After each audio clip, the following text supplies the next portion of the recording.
रक्षाबंधनाच्या मुहूर्तावर लाडक्या बहिणींच्या खात्यात 1,500 रुपये जमा. तसंच राज्यातील 26 लाख अपात्र बहिणींची चौकशी होणार. अंगणवाडी सेविकांवर जबाबदारी.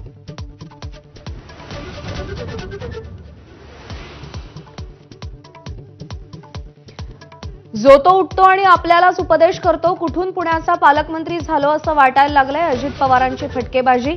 रोख कुणाकडे, चर्चांना उधाण. मुंबईतील वरळी कोळीवाड्यात उपमुख्यमंत्री एकनाथ शिंदे आणि आमदार आदित्य ठाकरे आमने सामने. दोन्ही बाजूंच्या कार्यकर्त्यांची जोरदार घोषणाबाजी.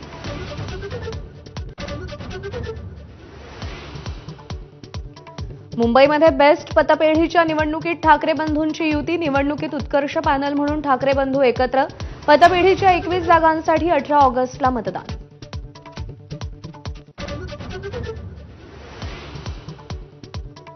महादेवी हत्तीणीसाठी सर्वोच्च न्यायालयात फेरविचार याचिकेसंदर्भात मुंबईमध्ये नांदणी मठ आणि वंताराच्या वकिलांमध्ये काल बैठक.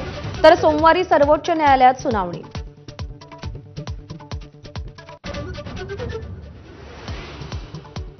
राज्यभरात ओबीसींच्या जागरासाठी शरद पवारांच्या राष्ट्रवादीकडून मंडल यात्रेचं आयोजन. आज नागपूरमध्ये शरद पवारांच्या हस्ते शुभारंभ होणार. ऑगस्ट क्रांती दिनानिमित्त काँग्रेस प्रदेशाध्यक्ष हर्षवर्धन सपकाळ आणि महात्मा गांधींचे पणतू तुषार गांधी हुतात्म्यांना आदरांजली अर्पण करणार. मुंबईतील गिरगाव चौपाटी इथं कार्यक्रमाचं आयोजन.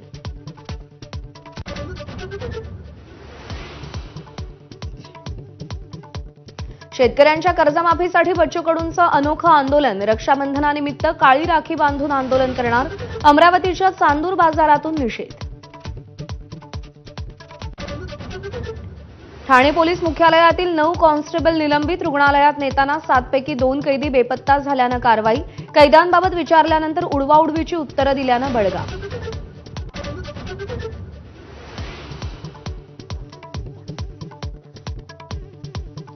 उद्यापासून पुणे ते नागपूरची कनेक्टिव्हिटी होणार जलद. पुणे ते अजनी नव्या वंदे भारत एक्सप्रेसला पंतप्रधान मोदी हिरवा कंदील दाखवणार.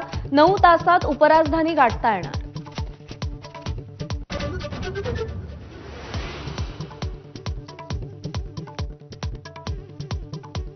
पंतप्रधान नरेंद्र मोदी आणि रशियाचे अध्यक्ष व्लादिमीर पुतीन यांच्यात फोनवरून चर्चा. अमेरिकेचे अध्यक्ष ट्रम्प यांच्या टॅरिफ बॉम्बनंतर झालेल्या चर्चेला महत्त्व.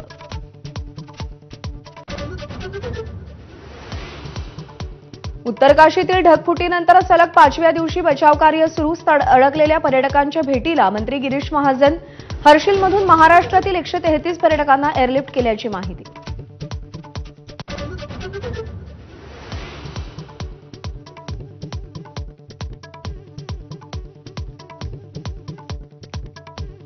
आज बहीणभावाच्या अतूट नात्याचा सण. बहीणभावाचं नातं अधिक दृढ करणाऱ्या रक्षाबंधन सणाचा देशभरात उत्साह.